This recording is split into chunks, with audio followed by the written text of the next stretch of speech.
कर जोरी, नमो कर जोरी। श्री हर कृष्ण मनाओ बहोरी, गुर तेग बहादुर परम किरपाला। सतगुर परम किरपाला, श्री गुरु गोबिंद सिंह विसाला। तरो तरा तर, पुन पुन सीसा वाहिगुरु, पुन पुन सीसा। बंदो बार बार जगदीशा, एक अंकारा सतगुरु तेह प्रसाद सच होए। वाहिगुरु जी की फतेह है, बिघ्न विनाशन सोए। कहाँ बुद्ध प्रभ तुच्छ हमारी, बरन सकै महिमा जो तिहारी। हम ना सकत कर सिफत तुम्हारी, आप लेहो तुम कथा सुधारी। हम ना सकत कर सिफत तुम्हारी, आप लेहो तुम कथा सुधारी। सतनाम श्री वाहिगुरु साहिब जी। सोरठ महला नवा। मन रे गेहो न गुरु उपदेश, कहाँ होयो जो मूढ़ मडायो। भगवत सुनो पेश रहाओ, साच साध कै चुकह लाग्यो। जन्म अकारथ खोयो, कर परपंच उदर निज भूखयो। पशु की न्यायी सोयो, राम भजन की गत नहीं जानी। माया हाथ बिकाना, उर जग योग ज्ञान संग बौरा। नाम रतन बिसराना, रहो अचेत ना चेत्यो गोविंद। बिरथा ओद सिरानी, कहो नानक हर बिरद पहचानो। भूले सदा पुरानी,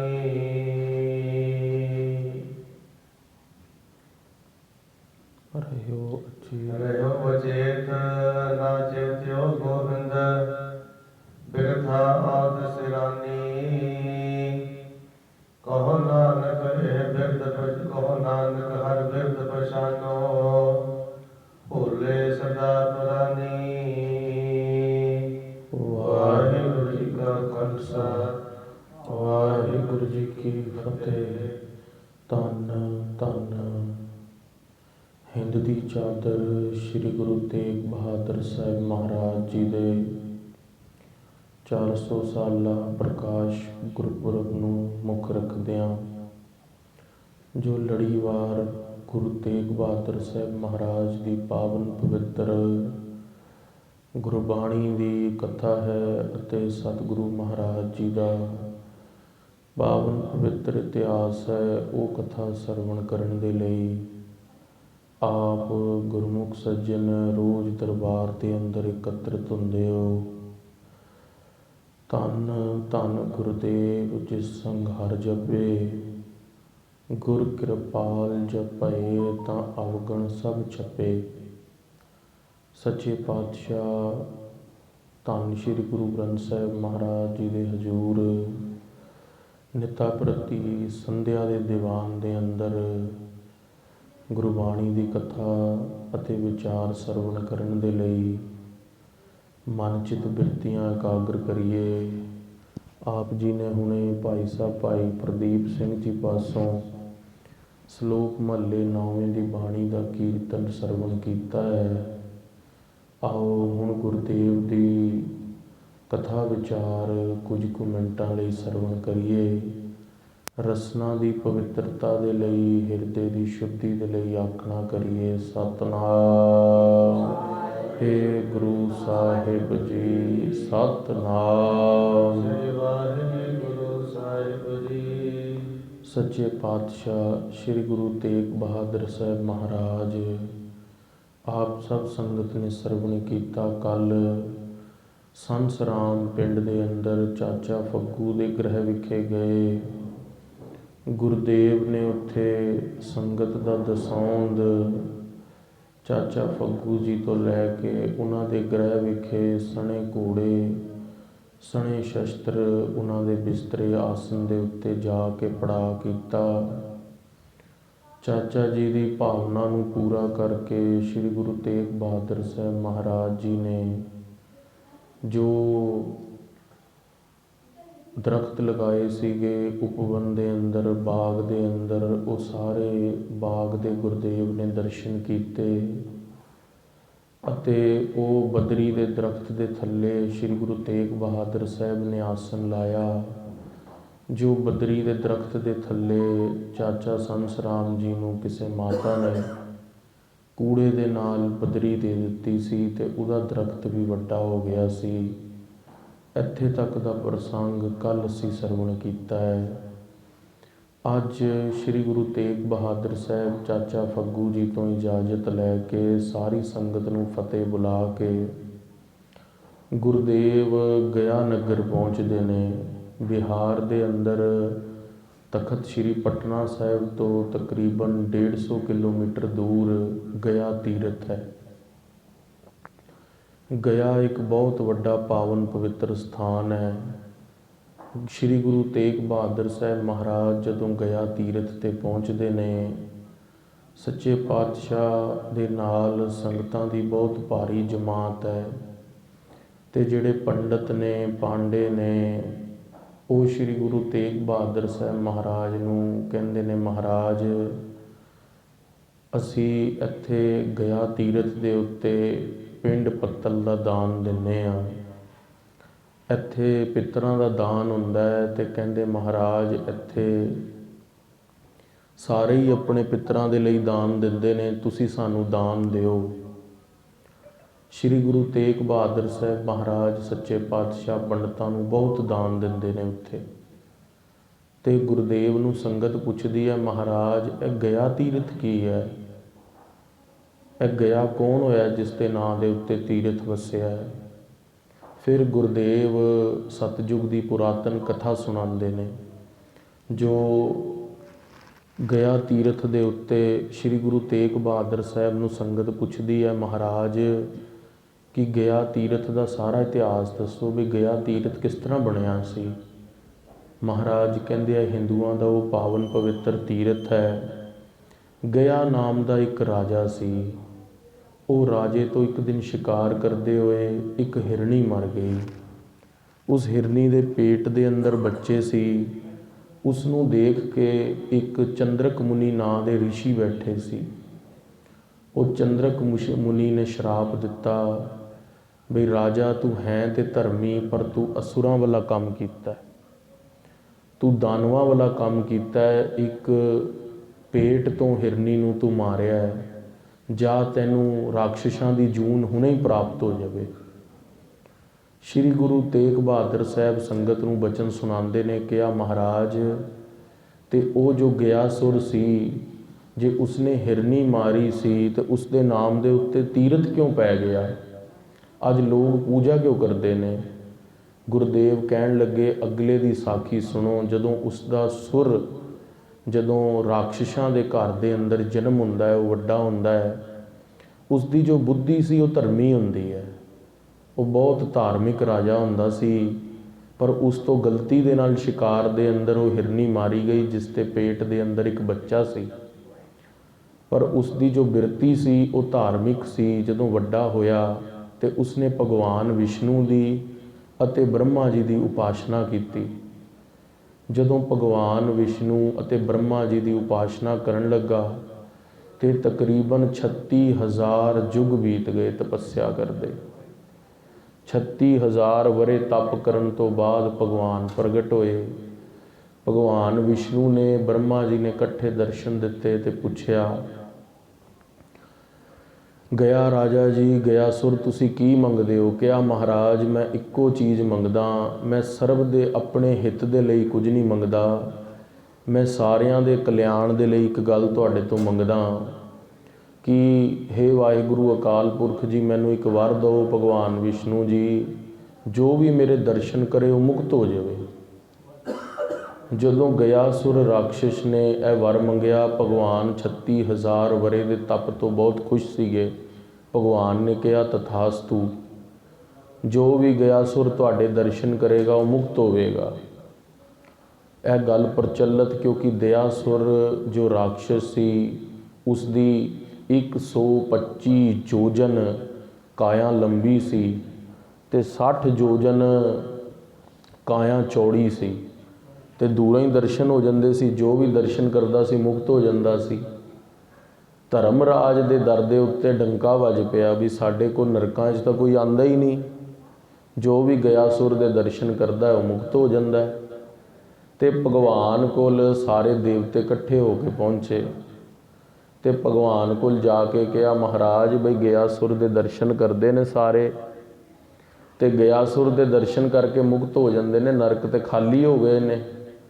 ਭਗਵਾਨ ਤੁਸੀਂ ਕਿਰਪਾ ਕਰਕੇ ਸਾਨੂੰ ਦੱਸੋ ਬਈ ਗਿਆਸੁਰ ਤੋਂ ਹੁਣ ਸਾਨੂੰ ਨਰਕਾਂ 'ਚ ਵੀ ਤਾਂ ਬੰਦੇ ਜਿਹੜੇ ਗਲਤ ਕੰਮ ਕਰਦੇ ਨੇ ਭੇਜਣੇ ਨੇ।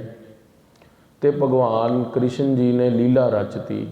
ਭਗਵਾਨ ਕ੍ਰਿਸ਼ਨ ਜੀ ਨੇ ਜਾ ਕੇ ਗਿਆਸੁਰ ਦੇ ਕੋਲ ਪ੍ਰਗਟ ਹੋ ਗਏ।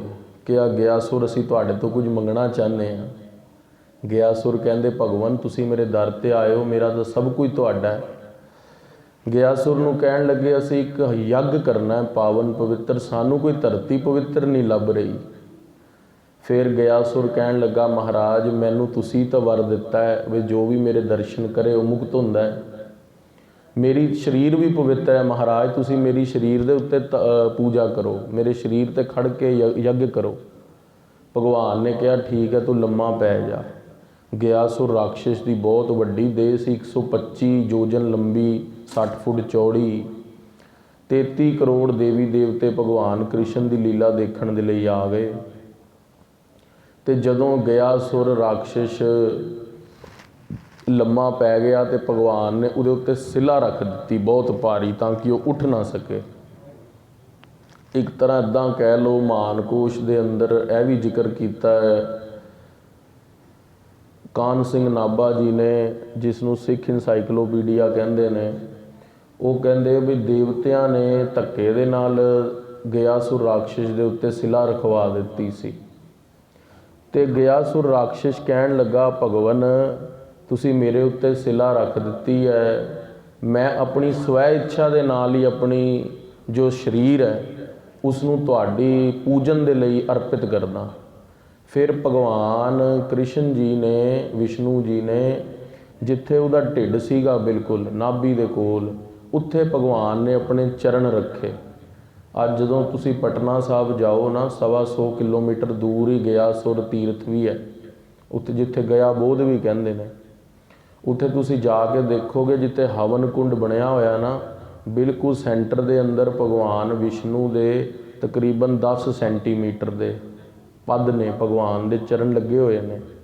ਤੇ ਉਹ ਗਿਆਸੁਰ ਤੀਰਥ ਦੇ ਉੱਤੇ ਦੇਵਤਿਆਂ ਨੇ ਭਗਵਾਨ ਨੂੰ ਬੇਨਤੀ ਕਰਕੇ ਉਹ ਜਿਹੜੀ ਧਰਤੀ ਸੀ ਉਹ ਪਵਿੱਤਰ ਧਰਤੀ ਦੇ ਉੱਤੇ ਮਹਾਰਾਜ ਜੀ ਨੇ, ਭਗਵਾਨ ਵਿਸ਼ਨੂੰ ਜੀ ਨੇ ਚਰਨ ਪਾਏ ਤੇ ਗਿਆਸੁਰ ਜਿਹੜਾ ਰਾਖਸ਼ ਸੀ ਉਹ ਹਮੇਸ਼ਾ ਲਈ ਉੱਥੇ ਹੀ ਸਮਾ ਗਿਆ।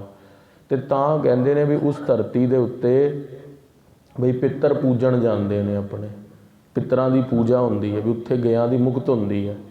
ਹੁਣ ਸ਼੍ਰੀ ਗੁਰੂ ਤੇਗ ਬਹਾਦਰ ਸਾਹਿਬ ਮਹਾਰਾਜ ਉੱਥੇ ਪਹੁੰਚ ਗਏ। ਜਦੋਂ ਗੁਰੂ ਤੇਗ ਬਹਾਦਰ ਸਾਹਿਬ ਸੱਚੇ ਪਾਤਸ਼ਾਹ ਉਸ ਧਰਤੀ ਤੇ ਪਹੁੰਚੇ ਤੇ ਹੁਣ ਪੰਡਤ ਕਹਿਣ ਲੱਗੇ, ਹੁਣ ਤੁਸੀਂ ਸਾਰੀ ਕਥਾ ਸੁਣ ਲਈ ਹੈ ਵੀ ਉਹ ਧਰਤੀ ਕਿੰਨੀ ਪਵਿੱਤਰ ਸੀ। ਤੇ ਉਹ ਸ਼੍ਰੀ ਗੁਰੂ ਤੇਗ ਬਹਾਦਰ ਸਾਹਿਬ ਮਹਾਰਾਜ ਨੂੰ ਕਹਿੰਦੇ ਨੇ ਮਹਾਰਾਜ ਤੁਸੀਂ ਵੀ ਦਾਨ ਦਿਓ ਇੱਥੇ, ਬਈ ਜਦੋਂ ਸਾਰੀ ਸ੍ਰਿਸ਼ਟੀ ਆਉਂਦੀ ਹੈ ਇੱਥੇ ਸਾਨੂੰ ਦਾਨ ਦੇਣ ਦੇ ਲਈ, ਸਾਰਾ ਜਹਾਨ ਆਉਂਦਾ ਹੈ ਤੇ ਤੁਸੀਂ ਕਿਉਂ ਨਹੀਂ ਦਾਨ ਦਿੰਦੇ। ਤੇ ਗੁਰਦੇਵ ਮਹਾਰਾਜ ਕਹਿੰਦੇ ਨੇ ਬਈ ਪੰਡਤ ਜੀ ਸਾਨੂੰ ਦਾਨ ਦੇਣ ਦੇ ਅੰਦਰ ਕੋਈ ਇਤਰਾਜ਼ ਨਹੀਂ, ਦਾਨ ਤੁਸੀਂ ਸਾਡੇ ਤੋਂ ਲੈ ਲਓ। ਸ਼੍ਰੀ ਗੁਰੂ ਤੇਗ ਬਹਾਦਰ ਸਾਹਿਬ ਮਹਾਰਾਜ ਕਹਿੰਦੇ ਦਾਨ ਅਸੀਂ ਜਿੰਨਾ ਮਰਜ਼ੀ ਦੇਵਾਂਗੇ, ਪਰ ਤੁਸੀਂ ਸਾਨੂੰ ਆਹ ਗੱਲ ਨਾ ਕਹੋ ਬਈ ਆਹ ਦਾਨ ਪਿੱਤਰਾਂ ਤੱਕ ਪਹੁੰਚਦਾ। ਇਹ ਦਾਨ ਤੁਹਾਡੇ ਢਿੱਡ ਤੱਕ ਪਹੁੰਚਦਾ, ਪਿੱਤਰ ਨਹੀਂ ਛਕਦੇ ਇਹਨੂੰ। ਸ਼੍ਰੀ ਗੁਰੂ ਤੇਗ ਬਹਾਦਰ ਸਾਹਿਬ ਮਹਾਰਾਜ ਫਿਰ ਉੱਥੇ ਸ਼ਬਦ ਉਚਾਰਨ ਕਰਦੇ ਨੇ, ਜੀਵਤ ਪਿੱਤਰ ਨਾ ਸੇਵੇ ਕੋਊ ਮੂੰਹਾਂ ਸਰਾਧ ਕਰਾਹੀ। ਉਹ ਸ਼ਬਦ ਦੀ ਕਥਾ ਵੀ ਆਪਾਂ 5 ਮਿੰਟ ਵਿਚਾਰ ਲਈਏ, ਮੇਰੇ ਮਨ 'ਚ ਫੁਰਨਾ ਆ ਗਿਆ। ਉਹਦੀ ਸ਼ਬਦ ਦੀ ਵਿਚਾਰ ਤੋਂ ਬਿਨਾਂ ਅੱਜ ਦੀ ਕਥਾ ਅਧੂਰੀ ਰਹਿ ਜਾਵੇਗੀ, ਕਿਉਂਕਿ 9ਵੇਂ ਪਾਤਸ਼ਾਹ ਮਹਾਰਾਜ ਨੇ ਉਹਨਾਂ ਨੂੰ ਉਪਦੇਸ਼ ਦਿੱਤਾ ਸੀ ਕਿ ਤੁਸੀਂ ਪਿੱਤਰਾਂ ਦੀ ਸੇਵਾ ਕਰਦੇ ਹੋ, ਠੀਕ ਹੈ, ਤੁਸੀਂ ਪਿੱਤਰਾਂ ਦੇ ਪ੍ਰਥਾਏ ਦਾਨ ਲੈਂਦੇ ਹੋ, ਉਹ ਦਾਨ ਪਿੱਤਰਾਂ ਦੇ ਪ੍ਰਥਾਏ ਲੈਣਾ ਠੀਕ ਹੈ, ਪਰ ਉਹ ਤੁਸੀਂ ਖਾ ਰਹੇ ਹੋ, ਤੁਹਾਡਾ ਪ੍ਰਯੋਜਨ ਜੋ ਹੈ ਉਹ ਠੀਕ ਨਹੀਂ ਹੈ। ਸੋ ਗੁਰੂ ਤੇਗ ਬਹਾਦਰ ਸਾਹਿਬ ਮਹਾਰਾਜ ਉੱਥੇ ਪੰਡਤਾਂ ਨੂੰ ਜੋ ਉਪਦੇਸ਼ ਦਿੰਦੇ ਨੇ, ਉਹ 2 ਮਿੰਟ ਸਰਵਣ ਕਰਕੇ ਫਿਰ ਆਪਾਂ ਅੱਗੇ ਵਧਦੇ ਹਾਂ। ਰਾਗ ਕੌੜੀ ਪੈਰਾ ਜਨ ਕਬੀਰ ਜੀ, ਇੱਕ ਓੰਕਾਰ ਸਤਿਗੁਰ ਪ੍ਰਸਾਦ।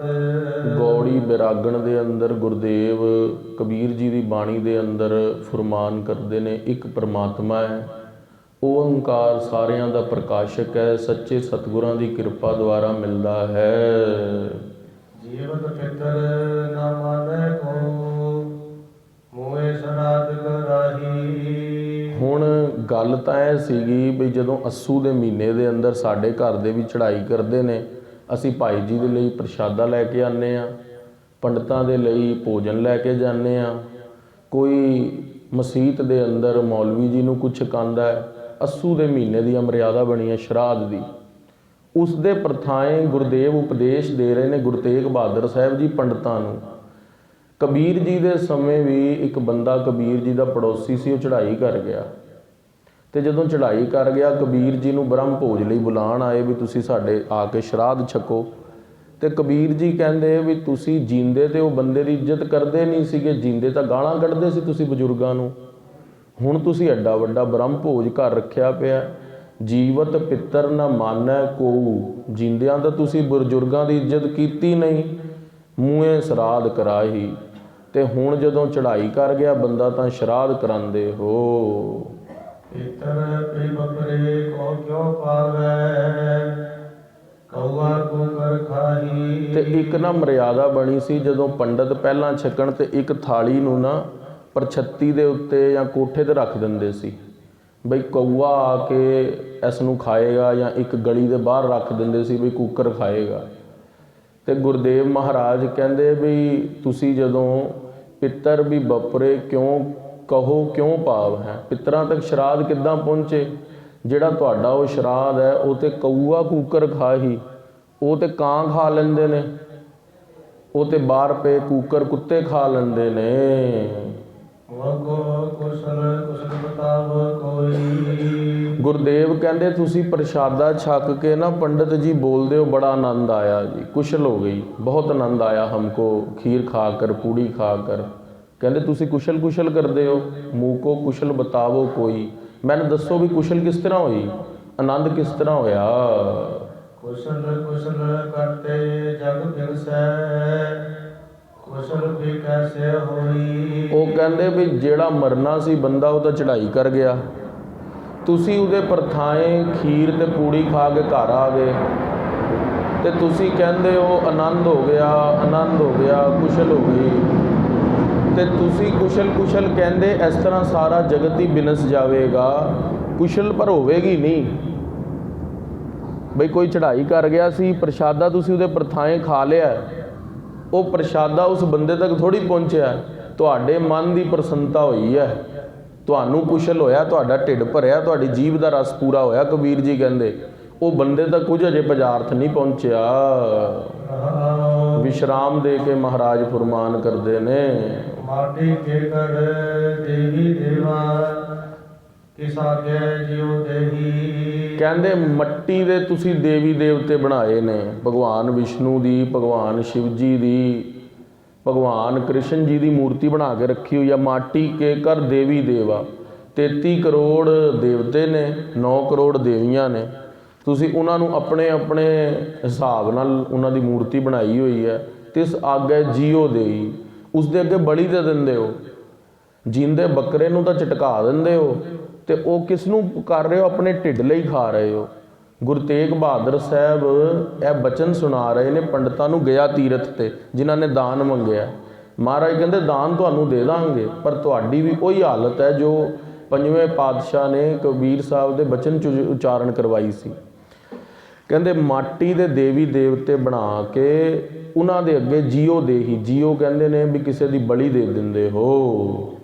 ਐਸੇ ਪਿੱਤਰ ਤੁਮਾਰੇ ਕਹੀਏ ਆਪਨ ਕਹਿਆ ਨਾ ਦੇਹੀ। ਆਹਾ ਕਬੀਰ ਜੀ ਕਿੰਨੀ ਸੋਹਣੀ ਗੱਲ ਕਹਿੰਦੇ ਨੇ। ਕਹਿੰਦੇ ਕਿੱਦਾਂ ਦੇ ਪਿੱਤਰ ਨੇ ਤੁਹਾਡੇ, ਸਾਰਿਆਂ ਨੂੰ ਪੰਡਤਾਂ ਨੂੰ ਕਹਿ ਰਹੇ ਨੇ। ਔਰ ਜਿਹੜੀ ਸੰਗਤ ਬੈਠੀ ਹੈ ਸਾਰੀ ਗਿਆ ਤੀਰਥ ਦੇ ਉੱਤੇ, ਮਹਾਰਾਜ ਕਹਿੰਦੇ ਵੀ ਤੁਹਾਡੇ ਪਿੱਤਰ ਕੈਸੇ ਨੇ। ਉਹ ਆ ਕੇ ਪੰਡਤਾਂ ਨੂੰ ਕਹਿੰਦੇ ਨੇ ਵੀ ਸਾਡੇ ਤੋਂ ਸਾਨੂੰ ਭੋਜਨ ਛਕਾਓ, ਤੁਹਾਨੂੰ ਨਹੀਂ ਕਹਿ ਸਕਦੇ। ਜਿਸ ਤਰ੍ਹਾਂ ਇੱਕ ਸਰਦਾਰ ਜੀ ਸੀਗੇ, ਬੜੀ ਪੁਰਾਤਨ ਗੱਲ ਹੈ, ਉਹਨਾਂ ਦੇ ਕੋਲ ਇੱਕ ਪੰਡਤ ਜੀ ਆਏ। ਉਹ ਬੋਲੇ ਸਰਦਾਰ ਜੀ ਵੀ ਕੱਲ੍ਹ ਮੈਨੂੰ ਤੁਹਾਡੇ ਪਿਤਾ ਜੀ ਸੁਪਨੇ 'ਚ ਆਏ ਸੀਗੇ, ਅਤੇ ਉਹ ਪਿਤਾ ਜੀ ਕਹਿੰਦੇ ਵੀ ਬਾਕੀ ਤਾਂ ਉੱਤੇ ਸਭ ਕੁਝ ਠੀਕ ਹੈ, ਪਰ ਜਦੋਂ ਕਿਤੇ ਆਉਣਾ ਜਾਣਾ ਹੁੰਦਾ ਨਾ, ਤੇ ਘੋੜੀ ਦੀ ਬਹੁਤ ਲੋੜ ਪੈਂਦੀ ਹੈ, ਘੋੜੀ ਨਹੀਂ ਹੈ ਮੇਰੇ ਕੋਲ। ਉਹ ਸਰਦਾਰ ਜੀ ਕਹਿੰਦੇ ਵੀ ਠੀਕ ਹੈ ਦੱਸੋ। ਉਹ ਕਹਿੰਦੇ ਵੀ ਤੁਸੀਂ ਮੈਨੂੰ ਘੋੜੀ ਲੈ ਦਿਓ। ਕਹਿੰਦਾ ਵੀ ਹੁਣ ਮੈਂ ਖੜੇ ਪੈਰ ਤਾਂ ਨਹੀਂ ਲੈ ਕੇ ਦੇ ਸਕਦਾ, ਤੂੰ ਮੇਰੀ ਘੋੜੀ ਲੈ ਲੈ, ਮੇਰੇ ਪਿਓ ਨੂੰ ਦੀ ਜ਼ਿਆਦਾ ਲੋੜ ਹੈ। ਉਹ ਘੋੜੀ ਦੇ ਦਿੰਦਾ। ਅਗਲੇ ਦਿਨ ਕੋਈ ਦੋਸਤ ਯਾਰ ਮਿੱਤਰ ਮਿਲਦਾ, ਉਹ ਕਹਿੰਦਾ ਭਾਈ ਸਾਹਿਬ ਕੀ ਗੱਲ, ਵਜਨ ਮੋਢਿਆਂ 'ਤੇ ਚੁੱਕਿਆ, ਤੁਹਾਡੇ ਕੋਲ ਤਾਂ ਘੋੜੀ ਸੀਗੀ, ਤੁਸੀਂ ਉਹਦੇ ਉੱਤੇ ਬੋਝਾ ਪਾ ਲੈਂਦੇ ਸੀ। ਕਹਿੰਦਾ ਜੀ ਇੱਦਾਂ ਦਾ ਪੰਡਤ ਜੀ ਨੇ ਕੱਲ੍ਹ ਮੈਨੂੰ ਕਿਹਾ ਵੀ ਤੁਹਾਡੇ ਬਜ਼ੁਰਗ ਆਏ ਸੀ ਸੁਪਨੇ 'ਚ, ਅਤੇ ਉਹਨਾਂ ਨੂੰ ਘੋੜੀ ਦੀ ਲੋੜ ਆਈ, ਅਤੇ ਮੈਂ ਕਿਹਾ ਚਲੋ ਮੇਰਾ ਪਿਓ ਨਾ ਔਖਾ ਹੋਵੇ, ਮੈਂ ਘੋੜੀ ਦੇ ਦਿੱਤੀ। ਉਹ ਕਹਿੰਦਾ ਯਾਰ ਤੂੰ ਸਿਆਣਾ ਬਿਆਣਾ ਬੰਦਾ, ਕਿੱਦਾਂ ਹੋ ਸਕਦਾ ਇੱਦਾਂ। ਅਤੇ ਉਹ ਫਿਰ ਬੋਲੇ, ਉਹ ਕਹਿੰਦੇ ਵੀ ਫਿਰ ਮੈਂ ਹੁਣ ਦੱਸੋ ਜੀ ਕੀ ਕਰਾਂ, ਮੈਂ ਤਾਂ ਆਪਣੇ ਪਿਤਾ ਜੀ ਦਾ ਨਾਂ ਸੁਣ ਕੇ ਭਾਵੁਕ ਹੋ ਗਿਆ ਬਹੁਤ। ਉਹ ਕਹਿੰਦੇ ਚੱਲ ਮੈਂ ਤੈਨੂੰ ਇੱਕ ਗੱਲ ਕਹਿਣਾ, ਤੂੰ ਪੰਡਤ ਨੂੰ ਜਾ ਕੇ ਕਹੀਂ ਬਈ ਮੈਨੂੰ ਵੀ ਰਾਤੀ ਪਿਤਾ ਜੀ ਸੁਪਨੇ 'ਚ ਆਏ ਸੀਗੇ, ਅਤੇ ਨਾ ਉਹ ਘੋੜੀ ਤੋਂ ਗਿਰ ਗਏ ਨੇ, ਅਤੇ ਉਹਨਾਂ ਦੀ ਲੱਤ ਟੁੱਟ ਗਈ ਹੈ। ਹੁਣ ਗਰਮ ਕਰਕੇ ਲੋਹਾ ਲੱਤ ਦੇ ਨਾਲ ਲਾਣਾ ਪੈਣਾ ਤਾਂ ਹੱਡੀ ਜੁੜੇਗੀ। ਉਹ ਇੱਦਾਂ ਹੀ ਕਰਦੇ ਨੇ। ਕਹਿੰਦੇ ਪੰਡਤ ਜੀ ਮੈਨੂੰ ਵੀ ਰਾਤੀ ਪਿਤਾ ਜੀ ਸੁਪਨੇ 'ਚ ਆਏ ਸੀ, ਉਹਨਾਂ ਦੀ ਲੱਤ ਟੁੱਟ ਗਈ ਹੈ ਘੋੜੀ ਤੋਂ ਗਿਰ ਕੇ, ਆਹ ਗਰਮ ਲੋਹਾ ਲਿਆਇਆ ਮੈਂ, ਆਪਾਂ ਲੋਹਾਰ ਕੋਲ ਚੱਲੀਏ ਅਤੇ ਤੁਹਾਡੀ ਜਿੱਥੇ ਹੱਡੀ ਟੁੱਟੀ ਹੈ ਉੱਥੇ ਲਵਾਉਣਾ ਹੈ। ਉਹ ਕਹਿੰਦਾ ਜਜਮਾਨ ਆਪ ਆਪਣੀ ਘੋੜੀ ਵਾਪਸ ਲੈ ਲਓ। ਸੋ ਉਹ ਗੁਰਦੇਵ ਮਹਾਰਾਜ ਕਬੀਰ ਜੀ ਬਚਨ ਸੁਣਾ ਰਹੇ ਨੇ। ਕਹਿੰਦੇ ਐਸੇ ਪਿੱਤਰ ਤੁਮਾਰੇ ਕਹੀ ਹੈ ਆਪਨ ਕਹਿਆ ਨਾ ਲੇਹੀ। ਕਹਿੰਦੇ ਐਸੇ ਤੁਹਾਡੇ ਪਿੱਤਰ ਨੇ, ਆ ਕੇ ਪੰਡਤਾਂ ਨੂੰ ਕਹਿੰਦੇ ਨੇ, ਆਪੇ ਆ ਕੇ ਲੈ ਵੀ ਨਹੀਂ ਸਕਦੇ।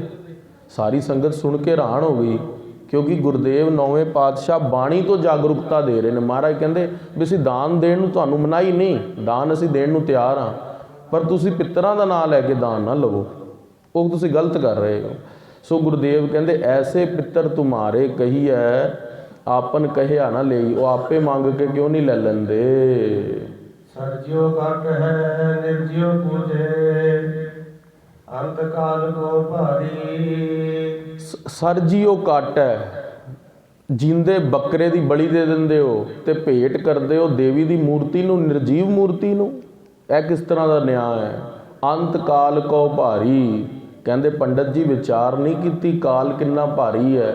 ਜੇ ਇੱਕ ਜੀਅ ਦੀ ਤੁਸੀਂ ਹੱਤਿਆ ਕਰ ਰਹੇ ਹੋ, ਉਹਦਾ ਜਵਾਬ ਤੁਹਾਨੂੰ ਹੀ ਦੇਣਾ ਪਵੇਗਾ। ਤੁਸੀਂ ਜੇ ਕਿਸੇ ਜਜਮਾਨ ਨੂੰ ਬਲੀ ਲੈ ਰਹੇ ਹੋ ਬੱਕਰੇ ਦੀ, ਤੇ ਉਹ ਬੱਕਰੇ ਦੀ ਬਲੀ ਦੀ ਥਾਂ ਦੇ ਉੱਤੇ ਕੱਲ੍ਹ ਨੂੰ ਤੁਹਾਨੂੰ ਖੜਨਾ ਪਵੇਗਾ। ਗੁਰਦੇਵ ਕਹਿੰਦੇ ਸਰਜੀਓ ਕੱਟ ਹੈ, ਜਿੰਦਾ ਬੱਕਰਾ ਕੱਟਤਾ। ਨਿਰਜੀਓ ਪੂਜੈ, ਮੂਰਤੀ ਦੀ ਪੂਜਾ ਦੇ ਲਈ ਇੱਕ ਬੱਕਰਾ ਕੱਟ ਦਿੱਤਾ। ਅੰਤ ਕਾਲ ਕੋ ਭਾਰੀ, ਅੰਤ ਕਾਲ ਦਾ ਸਮਾਂ ਬਹੁਤ ਭਾਰੀ ਹੈ। ਰਾਮ ਰਾਮ ਕੀ ਗਤ ਨਹੀਂ ਜਾਣੀ ਐ ਡੂਬੇ ਸੰਸਾਰੀ। ਵਾਹਿਗੁਰੂ ਵਾਹਿਗੁਰੂ ਵਾਹਿਗੁਰੂ ਵਾਹਿਗੁਰੂ ਵਾਹਿਗੁਰੂ ਵਾਹਿਗੁਰੂ। ਮੰਤਰ ਦੀ ਗਤ ਨਹੀਂ ਜਾਣੀ ਤੂੰ, ਰਾਮ ਦੇ ਨਾਮ ਦੇ ਨਾਲ ਤੂੰ ਹੇਤ ਨਹੀਂ ਕੀਤਾ, ਪ੍ਰੇਮ ਨਹੀਂ ਕੀਤਾ, ਰਾਮ ਦਾ ਨਾਮ ਜਪਿਆ ਨਹੀਂ। ਭੈ ਡੂਬੇ ਸੰਸਾਰੀ, ਤੂੰ ਇਸ ਸੰਸਾਰ ਸਾਗਰ ਦੇ ਅੰਦਰ ਡੁੱਬ ਜਾਵੇਂਗਾ। ਪੰਡਤ ਜੀ ਤੁਸੀਂ ਰਾਮ ਦਾ ਨਾਮ ਜਪ ਲੈਂਦੇ ਤਾਂ ਸਾਰੀ ਖੇਡ ਬਣ ਜਾਣੀ ਸੀ। ਇਹ ਜਿਹੜਾ ਤੁਸੀਂ ਪਿੱਤਰਾਂ ਦਾ ਦਾਨ ਕਹਿ ਕੇ ਸੰਗਤ ਨੂੰ ਭਰਮਾ ਕੇ ਗਲਤ ਪਾਸੇ ਆਪਣਾ ਢਿੱਡ ਭਰ ਕੇ ਕੁਸ਼ਲ ਕਰ ਰਹੇ ਹੋ, ਇਹ ਗੱਲ ਠੀਕ ਨਹੀਂ। ਦੇਵੀ ਦੇਵਾ ਪੂਜੇ ਡੋਲੇ ਪਾਰ ਬ੍ਰਹਮ ਨਹੀਂ ਜਾਣਾ। ਦੇਵੀ 9 ਕਰੋੜ ਦੇਵੀਆਂ ਨੂੰ 33 ਕਰੋੜ ਦੇਵਤਿਆਂ ਨੂੰ ਪੂਜਦੇ ਹੋ, ਡੋਲਾ ਹੈ ਪਾਰ ਬ੍ਰਹਮ ਨਹੀਂ ਜਾਣਾ। ਉਹ ਦੇਵੀ ਦੇਵਤਿਆਂ ਨੂੰ ਪੂਜਦੇ ਹੋ, ਇੱਕ ਅਕਾਲ ਪੁਰਖ ਵਾਹਿਗੁਰੂ ਨੂੰ ਕਿਉਂ ਨਹੀਂ ਪੂਜਦੇ। ਕਿਉਂ ਨਹੀਂ ਤੁਸੀਂ ਇੱਕ ਭਗਤੀ ਰਾਮ ਦੀ ਕਰਦੇ, ਇੱਕ ਰਾਮ ਦੇ ਨਾਮ ਨੂੰ ਕਿਉਂ ਨਹੀਂ ਜਪਦੇ? ਤੁਸੀਂ ਕਿਉਂ ਲੋਕਾਂ ਨੂੰ ਭਰਮਾਇਆ ਪੁੱਠੇ ਪਾਸੇ? ਕਿਉਂ ਨਹੀਂ ਵਾਹਿਗੁਰੂ ਮੰਤਰ ਨੂੰ ਜਪਦੇ? ਅੰਤ ਕਾਲ ਕੋ ਭਾਰੀ, ਪਾਰ ਬ੍ਰਹਮ ਦੀ ਗਤ ਨਹੀਂ ਜਾਣਦੇ, ਕਾਲ ਬੜਾ ਭਾਰੀ ਹੈ। ਵਾਹਿਗੁਰੂ ਮੰਤਰ ਕਿਉਂ ਨਹੀਂ ਜਪਦੇ? ਰਾਮ ਨਾਮ ਕਹਿਤ ਕਬੀਰ ਅਕਲ ਨਹੀਂ ਚੇਤਿਆ, ਵਿਖਿਆ ਸੋ ਲਪਟਾਨਾ। ਜਿਹੜਾ ਕੁਲਾਂ ਤੋਂ ਰਹਿਤ ਹੈ, ਜਿਹੜਾ ਵਾਹਿਗੁਰੂ ਗਰਭ ਜੋਨ ਚ ਨਹੀਂ ਆਂਦਾ, ਤੁਸੀਂ ਉਹਨੂੰ ਚੇਤੇ ਨਹੀਂ ਕਰਦੇ। ਵਿਖਿਆ ਸਿਓ ਲਪਟਾਨਾ, ਤੇ ਆਪਣਾ ਜੋ ਹੇਤ ਹੈ ਉਹ ਵਿਖਿਆ ਦੇ ਨਾਲ ਕੀਤਾ ਹੋਇਆ। ਸੋ ਗੁਰਦੇਵ ਗਿਆ ਤੀਰਥ ਦੇ ਉੱਤੇ ਆ ਕੇ ਪੰਡਤਾਂ ਨੂੰ ਜਦੋਂ ਇਹ ਉਪਦੇਸ਼ ਦਿੰਦੇ ਨੇ, ਤੇ ਪੰਡਤਾਂ ਦੇ ਅੰਦਰ ਇੱਕ ਚੋਟ ਵੱਜਦੀ ਹੈ ਮਨ ਨੂੰ। ਉਹ ਕਹਿੰਦੇ ਵੀ ਗੁਰਦੇਵ ਨੇ ਸਾਨੂੰ ਕਿੰਨਾ ਵਧੀਆ ਉਪਦੇਸ਼ ਦਿੱਤਾ ਨੌਵੇਂ ਪਾਤਸ਼ਾਹ ਨੇ, ਕਿ ਅਸੀਂ ਤਾਂ ਦਾਨ ਲੈ ਰਹੇ ਸੀਗੇ ਝੂਠ ਬੋਲ ਕੇ, ਪਰ ਉਹ ਗੁਰਦੇਵ ਸੱਚੇ ਪਾਤਸ਼ਾਹ ਗੁਰੂ ਤੇਗ ਬਹਾਦਰ ਸਾਹਿਬ ਉਹਨਾਂ ਨੂੰ ਵਰਜਦੇ ਨੇ ਵੀ ਇਹ ਕੰਮ ਨਾ ਕਰਿਆ ਕਰੋ। ਸੋ ਗਿਆ ਤੀਰਥ ਤੋਂ ਮਹਾਰਾਜ ਸਾਰੀ ਸੰਗਤ ਨੂੰ ਉਪਦੇਸ਼ ਦੇ ਕੇ ਇਹ ਵਾਲਾ ਪਾਵਨ ਪਵਿੱਤਰ ਸ਼ਬਦ ਜੋ ਪਿੱਤਰਾਂ ਦੇ ਪ੍ਰਥਾएं ਉਚਾਰ ਕੇ ਇਹ ਸਾਖੀ ਤੁਸੀਂ ਸੁਣੀ ਹੈ ਸਾਰੀ, ਗਿਆ ਸੁਰ ਰਾਖਸ਼ ਕਿਵੇਂ ਉਹਦੇ ਉੱਤੇ ਤਪ ਹੁੰਦਾ ਹੈ ਤੇ ਭਗਵਾਨ ਵਿਸ਼ਨੂੰ ਉਸ ਸਥਲ ਦੇ ਉੱਤੇ ਪੂਜਾ ਕਰਦੇ ਨੇ। ਇਹ ਸਥਾਨ ਤੁਸੀਂ ਦਰਸ਼ਨ ਵੀ ਕਰੋ, ਕਿਉਂਕਿ ਜਿਹੜੀ ਧਰਤੀ ਭਗਵਾਨ ਨੇ ਬਣਾਈ ਹੈ ਬ੍ਰਹਿਮੰਡ ਦੇ ਅੰਦਰ ਪ੍ਰਚਾਰ ਕਰਨ ਲਈ, ਘੁੰਮਣ ਲਈ ਬਣਾਈ ਹੈ। ਆਪਣੀ ਸੋਚ ਛੋਟੀ ਨਾ ਕਰੀਏ ਵੀ ਇਹ ਤੀਰਥ ਹਿੰਦੂਆਂ ਦਾ ਹੈ, ਇਹ ਤੀਰਥ ਸਿੱਖਾਂ ਦਾ ਹੈ, ਇਹ ਮੁਸਲਮਾਨਾਂ ਦਾ ਹੈ। ਸਗਲੀ ਧਰਤੀ ਸਾਧ ਕੀ, ਮਹਾਰਾਜ ਕਹਿੰਦੇ ਵੀ ਸਾਰੀ ਧਰਤੀ ਸਾਧਨਾ ਕਰਨ ਵਾਲਿਆਂ ਦੇ ਚਰਨ ਪੈਣ ਲਈ ਬਣੀ ਹੈ। ਜੇ ਤੁਸੀਂ ਪਾਠ ਪੂਜਾ ਕਰਦੇ ਹੋ ਤਾਂ ਤੁਸੀਂ ਧਰਤੀ 'ਚ ਕਿਤੇ ਵੀ ਜਾ ਸਕਦੇ ਹੋ, ਸਾਰੀ ਧਰਤੀ ਤੁਹਾਡੀ ਹੈ। ਸੋ ਗੁਰਦੇਵ ਮਹਾਰਾਜ ਕਿਸ ਤਰ੍ਹਾਂ ਇੱਥੋਂ ਬਾਣੀ ਦਾ ਉਪਦੇਸ਼ ਅੱਜ ਗਿਆ ਤੀਰਥ ਤੋਂ ਅੱਗੇ ਮਹਾਰਾਜ ਫਿਰ ਸ੍ਰੀ ਗੁਰੂ ਤੇਗ ਬਹਾਦਰ ਸਾਹਿਬ ਜੀ ਹੁਣ ਪਟਨਾ ਸਾਹਿਬ ਪਹੁੰਚਣਗੇ। ਉਹ ਕਥਾ ਅਸੀਂ ਕੱਲ੍ਹ ਦੇ ਪ੍ਰਸੰਗ ਦੇ ਅੰਦਰ ਸਰਵਣ ਕਰਾਂਗੇ। ਆਓ ਨੌਵੇਂ ਪਾਤਸ਼ਾਹ ਦੀ ਬਾਣੀ ਦੀ ਵਿਚਾਰ 5 ਮਿੰਟ ਲਈ ਕਰ ਲਈਏ। ਸੋਰਠ ਮਹਲਾ ਨਵਾ। ਗੁਰਦੇਵ ਸੋਰਠ ਰਾਗ ਦੇ ਅੰਦਰ ਹਿੰਦ ਦੀ ਚਾਦਰ ਨੌਵੇਂ ਪਾਤਸ਼ਾਹ ਧਰਮ ਧਵਜ ਸ਼੍ਰੀ ਕੰਠ ਤੋਂ ਸ਼ਬਦ ਉਚਾਰਨ ਕਰਦੇ ਨੇ। ਮਨ ਰੇ ਗਿਹੋ ਨਾ ਗੁਰੂ ਉਪਦੇਸ਼। ਗੁਰਦੇਵ ਕਹਿੰਦੇ ਨੇ, ਹੇ ਮੇਰੇ ਮਨਾ, ਤੂੰ ਗੁਰੂ ਦਾ ਉਪਦੇਸ਼ ਹਿਰਦੇ 'ਚ ਨਹੀਂ ਧਾਰਨ ਕਰਦਾ। ਤੇਰਾ ਗੁਰੂ ਤੈਨੂੰ ਬਾਰ-ਬਾਰ ਇਹ ਗੱਲ ਕਹਿੰਦਾ ਹੈ, ਗੁਰ ਸਤਿਗੁਰ ਕਾ ਜੋ ਸਿੱਖ ਅਖਾਏ, ਸੋ ਭਲਕੇ ਉਠਰ ਨਾਮ ਤੇ ਆਵੈ। ਤੂੰ ਕਥਾ ਤਾਂ ਕਰਦਾ ਹੈ, ਕੀਰਤਨ ਵੀ ਕਰਦਾ ਹੈ, ਲੋਕਾਂ ਦੇ ਅੰਦਰ ਪ੍ਰਭਾਵ ਵੀ ਬੜਾ ਪਾਉਂਦਾ ਹੈ, ਪਰ ਮਹਾਰਾਜ ਕਹਿੰਦੇ ਤੂੰ ਗੁਰੂ ਦਾ ਉਪਦੇਸ਼ ਤਾਂ ਹਿਰਦੇ 'ਚ ਧਾਰਨ ਹੀ ਨਹੀਂ ਕਰਦਾ। ਤੂੰ ਲੋਕਾਂ ਨੂੰ ਤਾਂ ਕਹਿਣਾ ਹੈ ਕਿ ਗੁਰੂ ਕੀ ਬਾਣੀ ਪੜ੍ਹ, ਗੁਰੂ ਕੀ ਕਥਾ ਸੁਣ, ਘਰ 'ਚ ਬੜਾ ਚੰਗਾ ਹੈ, ਸਮਾਜ 'ਚ ਵੀ ਬਹੁਤ ਚੰਗਾ ਹੈ, ਪਰ ਮਹਾਰਾਜ ਕਹਿੰਦੇ ਮਨ ਰੇ ਗਹਿਓ ਨਾ ਗੁਰੂ ਉਪਦੇਸ਼। ਤੂੰ ਗੁਰੂ ਦਾ ਉਪਦੇਸ਼ ਮਨ ਤੋਂ ਕਿਉਂ ਨਹੀਂ ਜਪਦਾ? ਤੂੰ ਕਿਉਂ ਨਹੀਂ ਅੰਮ੍ਰਿਤ ਵੇਲੇ ਉੱਠ ਕੇ ਨਾਮ ਜਪਦਾ? ਵਾਹਿਗੁਰੂ ਵਾਹਿਗੁਰੂ ਵਾਹਿਗੁਰੂ ਵਾਹਿਗੁਰੂ ਵਾਹਿਗੁਰੂ ਵਾਹਿਗੁਰੂ ਮੰਤਰ ਕਿਉਂ ਨਹੀਂ ਜਪਦਾ? ਹੇ ਮੇਰੇ ਮਨਾ, ਤੂੰ ਗੁਰੂ ਦਾ ਉਪਦੇਸ਼ ਜੋ ਮਹਾਰਾਜ ਕਹਿੰਦੇ ਨੇ ਸਾਸ ਸਵਾਸ ਨਾਮ ਸਿਮਰਨ ਕਰ, ਤੂੰ ਕਿਉਂ ਨਹੀਂ ਕਰਦਾ ਉਹ ਸਵਾਸ ਸਵਾਸ ਨਾਮ ਸਿਮਰਨ? ਹਾਂਜੀ। ਕਹਾਂ ਭਇਓ ਜੋ ਮੂਲ ਮਡਾਇਓ, ਭਗਵੋ ਕਿਨੋ ਭੇਸ। ਗੁਰਦੇਵ ਨੌਵੇਂ ਪਾਤਸ਼ਾਹ ਦੇ ਕੋਲ ਇੱਕ ਸਾਧੂ ਆ ਗਿਆ, ਸਿਰ ਖੋਟਾ, हाथ में सोटा, नीचे लंगोटा, हाथ में लोटा। ਕਿਹਾ ਮਹਾਰਾਜ ਸਾਡਾ ਤਾਂ ਇਹੀ ਸਾਰਾ ਕੁਝ ਹੈ ਵੀ ਹੱਥ ਦੇ ਅੰਦਰ ਲੋਟਾ ਹੈ, ਅਸੀਂ ਸਿਰ ਗੁੰਮ ਆ, ਸਿਰ ਦੇ ਅੰਦਰ ਕੰਨਾਂ ਦੇ ਅੰਦਰ ਅਸੀਂ ਨੱਥ ਜੋ ਪਾਏ ਹੋਏ ਨੇ ਕੁੰਡਲ, ਨੱਥ ਦੇ ਅੰਦਰ ਵੀ ਨਥੇਲ ਪਾਇਆ, ਵੀ ਇਹੀ ਸਾਡਾ ਜੋਗ ਹੈ। ਮਹਾਰਾਜ ਕਹਿੰਦੇ ਕਹਾਂ ਭਇਓ ਜੋ ਮੂੰਡ ਮੁੰਡਾਇਓ। ਕਿੱਥੇ ਤੂੰ ਸੋਚਦਾ ਹੈ ਕਿ ਸਿਰ ਦੇ ਕੇਸ ਮੁਨਾ ਕੇ ਮਨ ਮੁੰਡਿਆ ਜਾਵੇਗਾ? ਭਗਵੋ ਕੀਨੋ ਵੇਸ, ਤੇ ਬਾਹਰੋਂ ਚੋਲਾ ਵੀ ਬੜਾ ਵਧੀਆ ਪਾ ਲਿਆ, ਪਰ ਕੀ ਉਸ ਦੇ ਨਾਲ ਮਨ ਦੀ ਸਾਧਨਾ ਹੁੰਦੀ ਹੈ? ਮਨ ਦੀ ਸਾਧਨਾ ਉੱਦਾਂ ਮਨ ਨਹੀਂ ਟਿਕਣਾ। ਵਿਸ਼ਰਾਮ ਦੇ ਕੇ ਮਹਾਰਾਜ ਫੁਰਮਾਨ ਕਰਦੇ ਨੇ, ਸਾਚ ਛੋੜ ਕੇ ਝੂਠ ਹੈ ਲਾਗਿਓ, ਜਨਮ ਅਕਾਰਤ ਖੋਇਓ। ਗੁਰਦੇਵ ਕਹਿੰਦੇ ਤੂੰ ਸੱਚ ਨੂੰ ਛੱਡੀ ਬੈਠਾ ਹੈ। ਸੱਚ ਕੀ ਹੈ? ਜਿਉਣਾ ਝੂਠ ਹੈ ਤੇ ਮਰਨਾ ਸੱਚ ਹੈ। ਇਹ ਗੱਲ ਤੈਨੂੰ ਚੇਤੇ ਨਹੀਂ ਹੈ। ਸਾਚ ਛੋੜ ਕੇ ਝੂਠੋ ਲਾਗਿਓ, ਤੂੰ ਝੂਠ ਦੇ ਨਾਲ ਹੇਤ ਕੀਤਾ ਹੈ, ਪ੍ਰੇਮ ਕੀਤਾ ਹੈ, ਗੱਲ ਗੱਲ ਤੇ ਝੂਠ ਬੋਲ ਦਿੰਦਾ, ਬਿਨਾਂ ਕੋਈ ਗੱਲ ਹੋਵੇ ਨਾ ਤਾਂ ਵੀ ਝੂਠ ਬੋਲ ਦਿੰਦਾ। ਇਹ ਗੱਲ ਮੈਂ ਨਹੀਂ ਕਹਿ ਰਿਹਾ, ਨੌਵੇਂ ਪਾਤਸ਼ਾਹ ਤੈਨੂੰ ਬਾਣੀ 'ਚ ਕਹਿ ਰਹੇ ਨੇ। ਮਹਾਰਾਜ ਕਹਿੰਦੇ ਝੂਠ ਲਾਗਿਓ ਜਨਮ ਅਕਾਰਥ ਖੋਇਓ, ਤੂੰ ਕਿਉਂ ਨਹੀਂ ਜਾਣਦਾ ਤੇਰਾ ਜਨਮ ਝੂਠ ਬੋਲਣ ਦੇ ਨਾਲ ਅਕਾਰਥ ਜਾ ਰਿਹਾ। ਸੱਚ ਬੋਲਿਆ ਕਰ, ਵਾਹਿਗੁਰੂ ਮੰਤਰ ਸੱਚ ਬੋਲੇਗਾ ਨਾ ਜਦੋਂ, ਤੇ ਆਪੇ ਹੀ ਤੇਰੇ ਹਿਰਦੇ 'ਚ ਨਾਮ ਚੱਲੇਗਾ। ਅੱਜ ਕਈ ਕਹਿੰਦੇ ਜੀ ਨਾਮ ਹਿਰਦੇ 'ਚ ਕਿੱਦਾਂ ਚੱਲਦਾ, ਅਸੀਂ ਤੇ ਗੱਲ ਇਸ ਨੂੰ ਮੰਨਦੇ ਹੀ ਨਹੀਂ। ਖਾਲਸਾ ਜੀ, ਨਾਮ ਹਿਰਦੇ 'ਚ ਚੱਲਦਾ ਹੈ, ਸਵਾਸ ਸਵਾਸ 3.5 ਕਰੋੜ ਰੋਮ ਨੇ, 3.5 ਕਰੋੜ ਰੋਮਾਂ 'ਚ ਨਾਮ ਚੱਲਦਾ ਹੈ। ਇਹ ਗੱਲ ਝੂਠ ਨਹੀਂ ਹੈ, ਪਰ ਉਹਦੇ ਲਈ ਕੁਝ ਗੱਲ ਮੰਨਣੀਆਂ ਵੀ ਪੈਂਦੀਆਂ ਨੇ, ਸੱਚ ਬੋਲਣਾ ਪੈਂਦਾ। ਪਰ ਸੱਚ ਬੋਲਣਾ ਸਾਨੂੰ ਔਖਾ ਲੱਗਦਾ। ਮਹਾਰਾਜ ਕਹਿੰਦੇ ਕਹਾਂ ਭਇਓ ਜੋ ਮੂੰਡ ਮੁੰਡਾਇਓ, ਭਗਵੋ ਕੀਨੋ ਭੇਸ, ਸਾਚ ਛੋੜ ਕੇ ਝੂਠੋ ਲਾਗਿਓ ਜਨਮ ਅਕਾਰਥ ਖੋਇਓ। ਤੇ ਸੱਚ ਨੂੰ ਛੱਡ ਕੇ ਝੂਠ ਦੇ ਨਾਲ ਲੱਗ ਕੇ ਆਪਣਾ ਜਨਮ ਅਕਾਰਥ ਗਵਾ ਰਿਹਾ ਹੈ।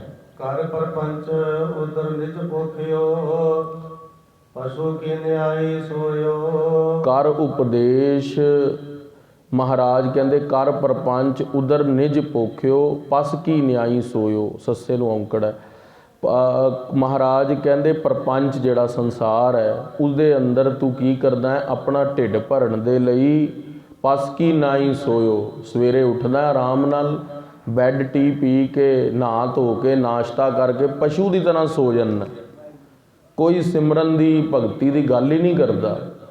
ਤੇਰਾ ਦਿਲ ਹੀ ਨਹੀਂ ਕਰਦਾ ਵੀ ਹੁਣ ਮੈਂ ਉੱਠ ਕੇ ਬਾਣੀ ਪੜ੍ਹ ਲਵਾਂ, ਸੁਖਮਨੀ ਸਾਹਿਬ ਕਰ ਲਵਾਂ, ਕਿਧਰੇ ਗੁਰਦੇਵ ਨੌਵੇਂ ਪਾਤਸ਼ਾਹ ਦੀ ਬਾਣੀ ਪੜ੍ਹ ਲਵਾਂ, ਦਸਮ ਦੀ ਬਾਣੀ ਪੜ੍ਹ ਲਵਾਂ, ਕੋਈ ਮੇਰੇ ਅੰਦਰ ਤੀਵਰਤਾ ਆਵੇ, ਕੁਝ ਮੈਂ ਉਦਮ ਕਰਾਂ। ਮਹਾਰਾਜ ਕਹਿੰਦੇ ਤੂੰ ਪਸ ਕੀ ਨਿਆਈ ਸੋਇਓ, ਪਸ਼ੂ ਦੀ ਤਰ੍ਹਾਂ ਸੋ ਜਾਂਦਾ ਹੈ ਚੱਦਰ ਤਾਣ ਕੇ, ਜਰਾ ਵੀ ਭੈ ਨਹੀਂ ਕਰਦਾ। ਰਾਮ ਭਜਨ ਕੀ ਗਤ ਨਹੀਂ ਜਾਨੀ, ਮਾਇਆ ਹੱਥ ਦੁਕਾਨਾ। ਵਾਹਿਗੁਰੂ ਵਾਹਿਗੁਰੂ ਵਾਹਿਗੁਰੂ ਵਾਹਿਗੁਰੂ ਵਾਹਿਗੁਰੂ ਵਾਹਿਗੁਰੂ ਸਿਮਰਨ ਨਹੀਂ ਕਰਦਾ, ਤੂੰ ਨਾਮ ਨਹੀਂ ਜਪਦਾ, ਰਾਮ ਭਜਨ ਕੀ ਗਤ ਨਹੀਂ ਜਾਨੀ, ਤੇ ਨਾ ਹੀ ਗੁਰੂ ਜਨਾਂ ਤੋਂ, ਸੰਤ ਜਨਾਂ ਤੋਂ, ਭਗਤ ਜਨਾਂ ਤੋਂ ਗਤੀ ਸੁਣਦਾ, ਸਾਖੀਆਂ ਸੁਣਦਾ ਜਿਸ ਦੇ ਨਾਲ ਨਾਮ ਹਿਰਦੇ 'ਚ ਪਰਪੱਕ ਹੋਵੇ। ਮਾਇਆ ਹਾਥ ਬਿਕਾਨਾ, ਤੇ ਦਿਨ ਰਾਤ ਮਾਇਆ ਦੇ ਕੋਲ ਵਿਕਿਆ ਪਿਆ ਤੂੰ, ਪਰਾਈ ਇਸਤਰੀ ਦੇ ਹੇਤ ਦੇ ਅੰਦਰ, ਪਰਾਏ ਧਨ ਦੇ ਹੇਤ ਦੇ ਅੰਦਰ ਤੇਰਾ ਮਨ ਵਿਕਿਆ ਪਿਆ, ਮਾਇਆ ਦੇ ਅੰਦਰ ਉਲਝਿਆ ਪਿਆ, ਵਿਕ ਜਾਂਦਾ ਤੂੰ ਮਾਇਆ ਦੇ ਅੱਗੇ। ਕੋਈ ਕਵੇ ਨਾ ਵੀ 2 ਪੈਗ ਲਾ ਲੈ, ਕੋਈ ਗੱਲ ਨਹੀਂ, ਮੌਸਮ ਬੜਾ ਅੱਛਾ ਹੈ, ਤੂੰ ਵਿਕ ਜਾਂਦਾ ਉੱਥੇ, ਛੋੜ ਦਿੰਦਾ, ਸੋਚ ਦਿੰਦਾ, ਭੁੱਲ ਜਾਂਦਾ ਹੈ ਕਿ ਮੈਂ ਇੱਕ ਧਾਰਮਿਕ ਹਾਂ, ਮੈਂ ਗੁਰਦੇਵ ਦਾ ਬਾਣਾ ਧਾਰਨ ਕੀਤਾ ਹੈ, ਗੁਰਦੇਵ ਦੇ ਸ਼ਸਤਰ ਧਾਰਨ ਕੀਤੇ ਨੇ, ਗੁਰਦੇਵ ਦਾ ਸਿੱਖ ਖਵਾਨਾ ਮੈਂ। ਤੂੰ ਆਪਣੇ ਆਪ ਨੂੰ ਗੁਰਦੇਵ ਕਹਿੰਦੇ ਵੇਚ ਦਿੰਦਾ, ਉੱਥੇ ਭੁੱਲ ਜਾਂਦਾ ਕਿ ਮੈਂ ਗੁਰਦੇਵ ਦੀ ਬਾਣੀ ਦਾ ਜਪਣ ਵਾਲਾ ਸਿੱਖ ਹਾਂ। ਤੂੰ ਆਪਣੇ ਆਪ ਨੂੰ ਮਾਇਆ ਦੇ ਅੱਗੇ ਵੇਚ ਦਿੰਦਾ ਹੈ। ਉਰਜ ਰਹਿਓ ਵਿਖਿਆਨ ਸੰਗ ਬੋਰਾ, ਰਾਮ ਰਤਨ ਬਿਸਰਾਨਾ। ਉਰਜਿਆ ਹੋਇਆ ਹੈ ਤੂੰ ਵਿਖਿਆਂ ਦੇ ਰਸ ਦੇ ਅੰਦਰ। ਮਹਾਰਾਜ ਕਹਿ ਰਹੇ ਨੇ ਬੌਰਾ ਹੋਇਆ ਫਿਰਦਾ ਹੈ। ਜਿਵੇਂ ਕੋਈ ਬੌਰਾ ਵਿਅਕਤੀ ਹੋਵੇ ਨਾ, ਸੜਕ ਦੇ ਉੱਤੇ ਖੜਾ ਹੋਵੇ, ਉਹਨੂੰ ਪਤਾ ਹੀ ਨਹੀਂ ਉਹਨੇ ਕਿੱਥੇ ਜਾਣਾ ਹੈ। ਤੂੰ ਵੀ ਮਾਇਆ ਦੇ ਅੰਦਰ ਇਹ ਭੁੱਲਿਆ ਬੈਠਾ ਹੈ ਕਿ ਮੈਂ ਹਰੀ ਦੇ ਦੁਆਰ ਦੇ ਉੱਤੇ ਪਹੁੰਚਣਾ ਹੈ, ਮੇਰਾ ਨਿਸ਼ਾਨਾ ਤਾਂ ਇੱਕੋ ਇੱਕ ਸੀ, ਭਈ ਪ੍ਰਾਪਤ ਮਾਨੁਖ ਦੇ ਹੁਰੀਆ, ਗੋਬਿੰਦ ਮਿਲਣ ਕੀ ਇਹ ਤੇਰੀ ਬਰੀਆ। ਤੂੰ ਉਹ ਗੋਬਿੰਦ ਨੂੰ ਮਿਲਣ ਦੀ ਬਰੀਆ ਗਵਾ ਬੈਠਾ ਤੇ ਬੌਰਾ ਹੋ ਕੇ ਨਾਮ ਰਤਨ ਬਿਸਰਾਨਾ। ਵਾਹਿਗੁਰੂ ਵਾਹਿਗੁਰੂ ਵਾਹਿਗੁਰੂ ਵਾਹਿਗੁਰੂ ਵਾਹਿਗੁਰੂ ਵਾਹਿਗੁਰੂ ਅਮੋਲਕ ਰਤਨ ਨੂੰ ਵਿਸਾਰੀ ਬੈਠਾ। ਨਾਮ ਦੇ ਬਰਾਬਰ ਹੋਰ ਕੋਈ ਖਜ਼ਾਨਾ ਨਹੀਂ, ਪਰ ਉਸ ਨਾਮ ਨੂੰ ਤੂੰ ਜਪਣ ਦੇ ਲਈ ਆਪਣੇ ਮਨ ਨੂੰ ਚੋਟ ਨਹੀਂ ਮਾਰਦਾ, ਸਰੀਰ ਦਾ ਆਲਸ ਨਹੀਂ ਛੱਡਦਾ। ਰਹਿਓ ਚੇਤ ਨਾ ਚੇਤਿਓ ਗੋਬਿੰਦ, ਬਿਰਥਾ ਔ ਬਿਸਰਾਨੀ। ਗੁਰਦੇਵ ਨੌਵੇਂ ਪਾਤਸ਼ਾਹ ਕਹਿੰਦੇ ਰਹਿਓ ਅਚੇਤ, ਕਹਿੰਦੇ ਤੂੰ ਆਪਣੀ ਚੇਤਨ ਸੱਤਾ ਤੋਂ ਬਾਹਰ ਬੈਠਾ ਹੈ। ਅਚੇਤ ਹੋ ਕੇ ਨਾ ਚੇਤਿਓ ਗੋਬਿੰਦ, ਉਸ ਵਾਹਿਗੁਰੂ ਦੇ ਨਾਮ ਨੂੰ ਚੇਤੇ ਹੀ ਨਹੀਂ ਕਰਦਾ। ਜਦੋਂ ਤੈਨੂੰ ਸਮਾਂ ਮਿਲੇ ਨਾਮ ਜਪ ਲਿਆ ਕਰ, ਥੋੜਾ ਮਨ 'ਚ ਵਿਰਾਗ ਵਾਲਾ ਗੁਰ ਦਾ ਉਪਦੇਸ਼ ਸੁਣ ਲਿਆ ਕਰ, ਗੋਬਿੰਦ ਨੂੰ ਚੇਤੇ ਕਰ ਬਿਰਥਾ ਔਦ ਸਿਰਾਨੀ, ਨਹੀਂ ਤਾਂ ਤੇਰੀ ਸਾਰੀ ਉਮਰ ਜਿਹੜੀ ਰਹਿੰਦੀ ਹੈ ਨਾ, ਮਹਾਰਾਜ ਕਹਿੰਦੇ ਬਿਰਥਾ ਹੀ ਸਿਰਾਨੀ ਬਤੀਤ ਹੋ ਜਾਵੇਗੀ। ਜੇ ਤੂੰ ਚਾਹੁੰਦਾ ਹੈ ਮੇਰਾ ਜਨਮ ਸਫਲਾ ਹੋ ਜਾਵੇ ਤਾਂ ਤੂੰ ਇੱਕ ਕਿਰਪਾ ਆਪਣੇ ਆਪ ਤੇ ਕਰ, ਆਪਣੇ ਸਰੀਰ ਦਾ ਆਲਸ ਛੱਡ ਕੇ, ਆਪਣੀ ਮੱਤ ਛੱਡ ਕੇ ਵਾਹਿਗੁਰੂ ਮੰਤਰ ਨੂੰ ਜਪ ਤੇ ਗੁਰਬਾਣੀ ਜਪ। ਗੁਰਬਾਣੀ ਜਪੇਗਾ ਨਾ ਤੇ ਤੇਰੀ ਔਦ ਜਿਹੜੀ ਹੈ ਉਹ ਬਤੀਤ ਵਧੀਆ ਤਰੀਕੇ ਨਾਲ ਹੋਵੇਗੀ। ਹੁਣ ਗੁਰਦੇਵ ਕਹਿੰਦੇ ਤੇਰੀ ਜਿਹੜੀ ਅਵਧ ਹੈ ਉਹ ਸਿਰਾਨੀ ਬੇਕਾਰ ਅਕਾਰਥ ਜਾ ਰਹੀ ਹੈ, ਬਤੀਤ ਹੋ ਰਹੀ ਹੈ। ਕਹੋ ਨਾਨਕ ਹਰ ਬਿਰਦ ਪਛਾਨੋ, ਭੂਲੇ ਸਦਾ ਪੁਰਾਨੀ। ਗੁਰਦੇਵ ਅਖੀਰਲੀ ਪੰਕਤੀ ਦੇ ਅੰਦਰ ਕਹਿੰਦੇ ਨੇ, ਨੌਵੇਂ ਪਾਤਸ਼ਾਹ ਮਹਾਰਾਜ, ਨੌਵੇਂ ਗੁਰੂ ਨਾਨਕ ਦੇਵ ਜੀ, ਹਰ ਬਿਰਦ ਪਛਾਨੋ। ਹੇ ਮਹਾਰਾਜ, ਜਿਸ ਤਰ੍ਹਾਂ ਕੱਲ੍ਹ ਵੀ ਮਹਾਰਾਜ ਕਹਿ ਰਹੇ ਸੀ ਨਾ, ਨਾਨਕ ਲਾਜ ਬਿਰਦ ਕੀ ਰਾਖੋ, ਨਾਮ ਤੁਹਾਰੋ ਲੀਨੋ। ਕੱਲ੍ਹ ਵੀ ਅਖੀਰਲੀ ਪੰਕਤੀ 'ਚ ਹੀ ਪਾਠ ਆਇਆ ਸੀ। ਅੱਜ ਵੀ ਮਹਾਰਾਜ ਉਹੀ ਗੱਲ ਤੈਨੂੰ ਦ੍ਰਿੜ ਕਰਾ ਰਹੇ ਨੇ। ਕਹੋ ਨਾਨਕ ਹਰ ਬਿਰਦ ਪਛਾਨੋ, ਭੂਲੇ ਸਦਾ ਪੁਰਾਣੀ। ਹੇ ਵਾਹਿਗੁਰੂ ਅਕਾਲ ਪੁਰਖ ਜੀ, ਅਸੀਂ ਭੁੱਲੇ ਹੋਏ ਹਾਂ। ਸਾਨੂੰ ਸਾਡੇ ਬਿਰਦ ਨੂੰ ਮਹਾਰਾਜ ਤੁਸੀਂ ਆਪਣਾ ਬਿਰਦ ਪਛਾਣੋ, ਅਸੀਂ ਤਾਂ ਪਾਪੀ ਹਾਂ ਹੀ ਹਾਂ। ਤੁਮ ਕਹੀਅਤ ਹੋ ਜਗਤ ਗੁਰ ਸੁਆਮੀ, ਹਮ ਕਹੀਅਤ ਕਲਯੁਗ ਕੇ ਕਾਮੀ। ਮਹਾਰਾਜ ਅਸੀਂ ਤਾਂ ਕਲਯੁਗ ਦੇ ਕਾਮੀ ਵਿਅਕਤੀ ਹਾਂ, ਪਰ ਤੁਸੀਂ ਜਗਤ ਗੁਰ ਦੇ ਸੁਆਮੀ ਹੋ। ਤੁਸੀਂ ਮਹਾਰਾਜ ਸਾਡੀ ਲਾਜ ਰੱਖੋ। ਜਿਵੇਂ ਇੱਕ ਗੁਰੂ ਅਮਰਦਾਸ ਮਹਾਰਾਜ ਦੇ ਟਾਈਮ ਭਾਈ ਹਿੰਦਾਲ ਸੀਗੇ, ਉਹ ਬਹੁਤ ਸੇਵਾ ਕਰਦੇ ਸੀ। ਜਿੱਥੇ ਗੁਰੂ ਅਮਰਦਾਸ ਮਹਾਰਾਜ ਉਹਨਾਂ ਨੂੰ ਦਿਖ ਜਾਂਦੇ ਸੀ ਨਾ, ਉਹ ਮਹਾਰਾਜ ਨੂੰ ਮੱਥਾ ਟੇਕਦੇ ਸੀਗੇ। ਗੁਰੂ ਅਮਰਦਾਸ ਮਹਾਰਾਜ ਨੇ ਜਿੱਥੇ ਵੀ ਮਿਲ ਜਾਣਾ, ਗੋਇੰਦਵਾਲ ਸਾਹਿਬ ਵਿਚਰਦੇ ਹੋਏ ਦਰਬਾਰ ਦੇ ਅੰਦਰ ਬਹੁਤ ਪ੍ਰੇਮ ਰੱਖਣਾ, ਸਾਰੀ ਸੰਗਤ ਨੂੰ ਪ੍ਰੇਮ ਨਾਲ ਬੁਲਾਉਣਾ, ਪ੍ਰਸ਼ਾਦਾ ਛਕਾਉਣਾ, ਸਾਰਾ ਦਿਨ ਥੱਕਣਾ ਹੀ ਨਾ ਸੇਵਾ ਵਿੱਚ। ਇੱਕ ਦਿਨ ਕੀ ਹੋਇਆ, ਗੁਰੂ ਅਮਰਦਾਸ ਮਹਾਰਾਜ ਵਿਚਰਦੇ ਵਿਚਰਦੇ ਲੰਗਰਾਂ 'ਚ ਪਹੁੰਚੇ ਤੇ ਭਾਈ ਹਿੰਦਾਲ ਜੀ ਲੰਗਰਾਂ ਦੇ ਅੰਦਰ ਸੇਵਾ ਕਰ ਰਹੇ ਸੀ ਆਟਾ ਗੁੰਨਣ ਦੀ।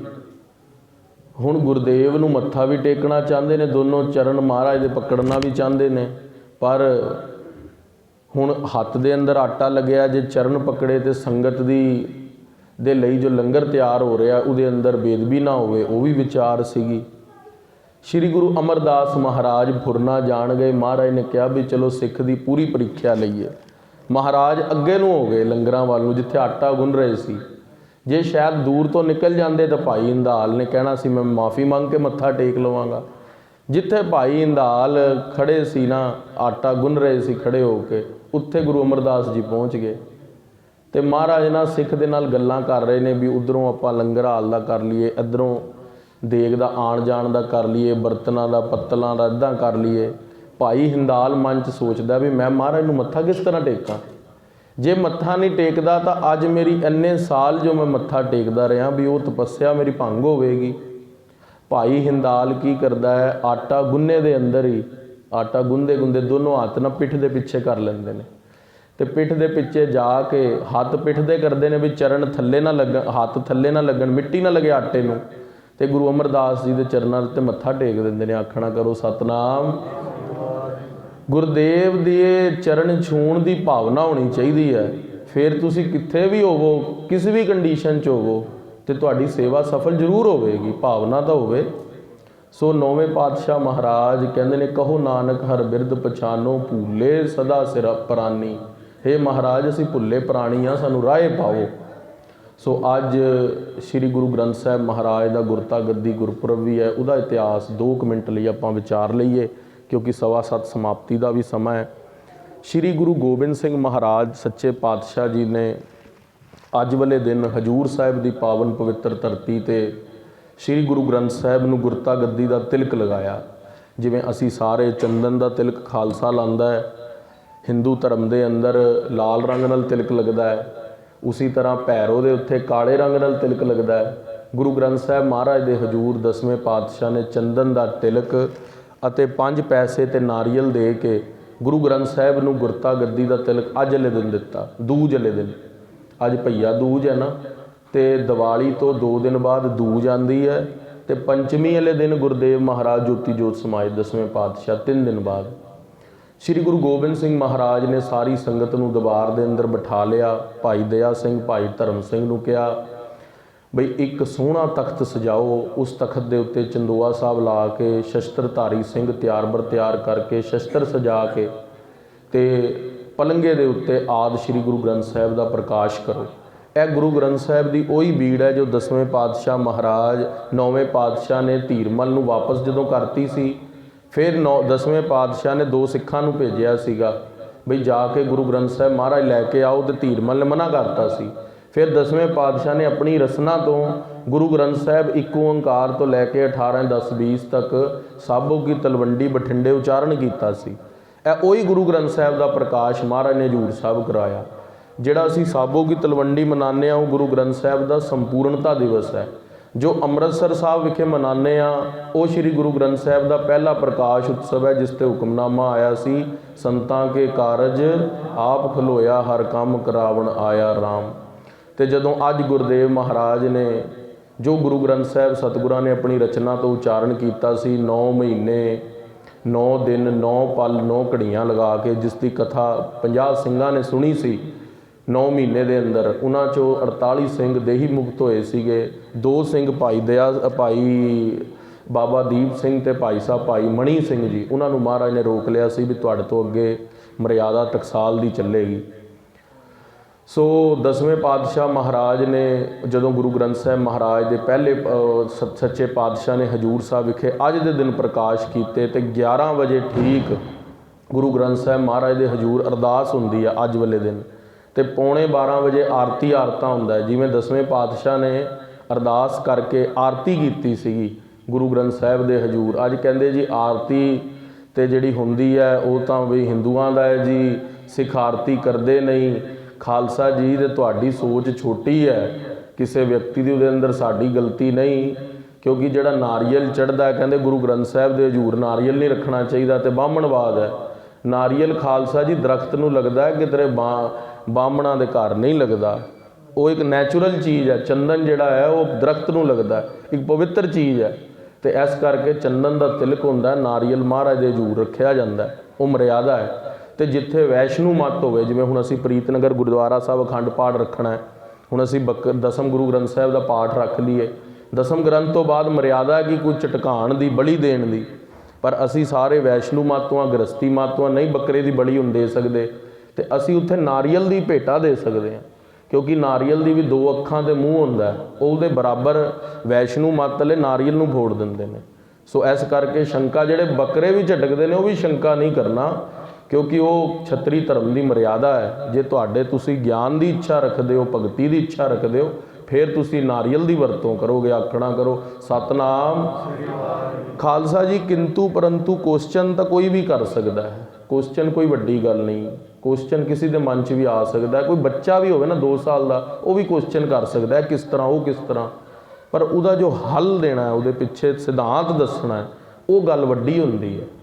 ਸੋ ਅੱਜ ਕਿੰਤੂ ਪਰੰਤੂ ਕਰਨ ਵਾਲੇ ਸਾਰਿਆਂ ਨੇ ਨਰਸਰੀ 2nd ਕਲਾਸ ਦੇ ਹੀ ਨੇ, ਉਹ ਕੋਈ ਵੱਡੀ ਗੱਲ ਨਹੀਂ।